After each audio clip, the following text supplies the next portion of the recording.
Hi everyone, welcome back. In the previous vlog, we left off after visiting the wonderful Festetics Palace and taking a little walk in the park. What we still have left to do is to check out the Carriage Museum and the Veteran Car Museum.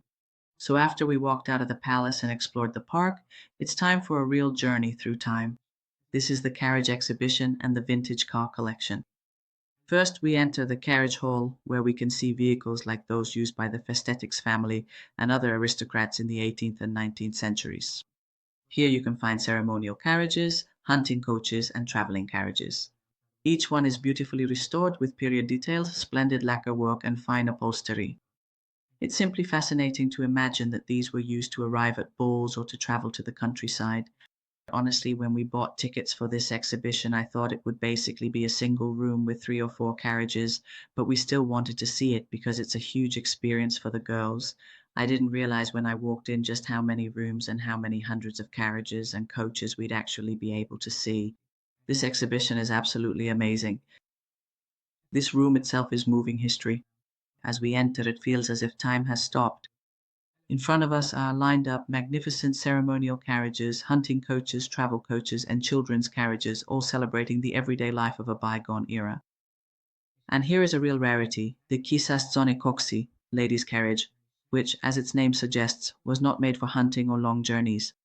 This light, graceful vehicle was specifically designed for ladies, often for traveling alone or for leisurely rides around the city. It was easy to handle, usually drawn by a single horse, and thanks to its elegant appearance it became a favorite among young noble ladies. It was not just a means of transportation but also a kind of status symbol. Just imagine what it must have been like to roll down the streets of Kesteli on a sunny afternoon, dressed in wonderful clothes with beautiful hats, a lace parasol, and lace gloves. That must have had quite an atmosphere. Meanwhile, we've entered the second room of the exhibition, where it's less about splendor and more about the practicalities of everyday life. Here we also find service carriages, which were used, for example, by servants, footmen, or those handling business affairs. These were no longer ornate, but they were reliable and could carry heavy loads. But if you take a look at them, I think they're also wonderfully beautiful.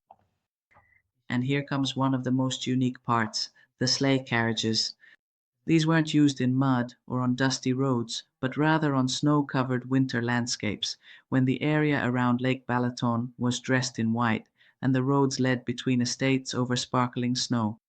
The sleigh carriages glided over the snow on metal runners instead of wheels, and were often ornately carved carriages lined with fine fur.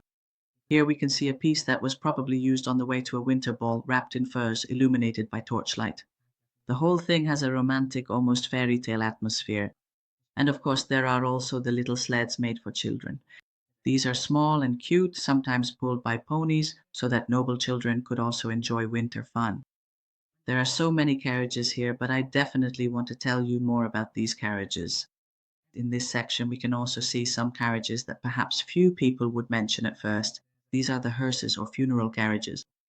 These vehicles were used for funeral ceremonies, and although their purpose is somber, their design is nonetheless dignified and almost artistic. The black lacquer finish, glass-paneled sides often adorned with black velvet or heavy curtains, all contributed to ensuring that the farewell was conducted with elegance and respect. The funeral coach was an important part of aristocratic funerals, as at that time the ceremonies surrounding death were also considered a kind of social event. The farewell was not only painful, but also representative. These coaches still radiate solemnity and respect for the past today. They reveal another side of history that we often forget, that alongside the luxuries of life, the rituals of death were also part of the aristocratic world. Now we enter the second part of the exhibition, where we say goodbye to the horses and carriages, and the engines can roar to life. This is the vintage car collection, which is both nostalgic and incredibly beautiful, in a word, cool. In the time of the Festetics family, the era of automobiles had already begun, and here we can now see what kind of machines ruled the roads at the beginning of the 20th century. There's everything here, elegant limousines, robust touring cars, and even a few true rarities that nowadays you can only see in museums or in movies. One of my favorites is the classic model equipped with chrome-plated headlights and a wooden steering wheel. It feels as if I've stepped into an old black and white movie. The vehicles, by the way, are not only beautiful, but also in perfectly restored condition. The scents, the shapes, the leather seats all evoke a time when owning a car was a privilege and driving itself was the epitome of elegance. Well, I really lost track of time talking, and meanwhile, these slides have already finished. But as you could see, those richly decorated harnesses, bridles, and saddles were used for the aristocratic vehicles. These were not only practical tools, but also served as a kind of status symbol. The more ornate they were, the higher the status of the passenger. The true spirit of carriage riding was given by the horse tack, since attention was paid not only to the carriage itself, but also to the appearance of the horses. And here comes one of the cutest yet most artistic parts of the exhibition, the miniature carriage models. These are meticulously crafted, handmade models that perfectly showcase what the different types of carriages look like. There are miniature versions of ceremonial carriages, travel coaches, and ladies' carriages among them. And I was just telling my family that what I really regret and would totally suggest to the Festetics Palace and the museum is, why can't you buy these? I'm sure I would have bought one, and I think a lot of tourists would have too. My daughters were absolutely crazy about them. So, towards the end of the video, we were left with the hunting exhibition. Unfortunately, we didn't go in this time, but I've included a few glimpses from our previous visits for you. Just a few key thoughts. This is a huge exhibition. From the outside, you don't even realize how big it is. My favorite part is the African section. Imagine it as if you were really in Africa. Lions, leopards, cheetahs, but you can also find classic Hungarian forest animals like deer, stags, and wild boars. So it's very clear that in the 18th and 19th centuries, this was not just a sport, but also a social event, a matter of prestige and a passion.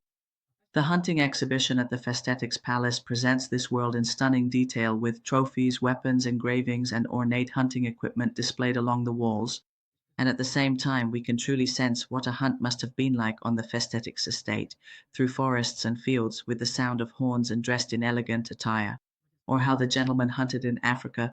The exhibition is not only about hunting, but also about how hiking in nature and the act of taking game became an elegant, regulated, and ceremonial ritual in the world of aristocrats. So if you come this way, it's definitely worth buying a combined pass or a combined ticket. Don't miss it, because I'd even venture to say that you can see thousands of taxidermied animals here. The next vlog will be filmed at the Vesprem Zoo. I hope you'll join me there as well, and subscribe if you haven't already. Bye.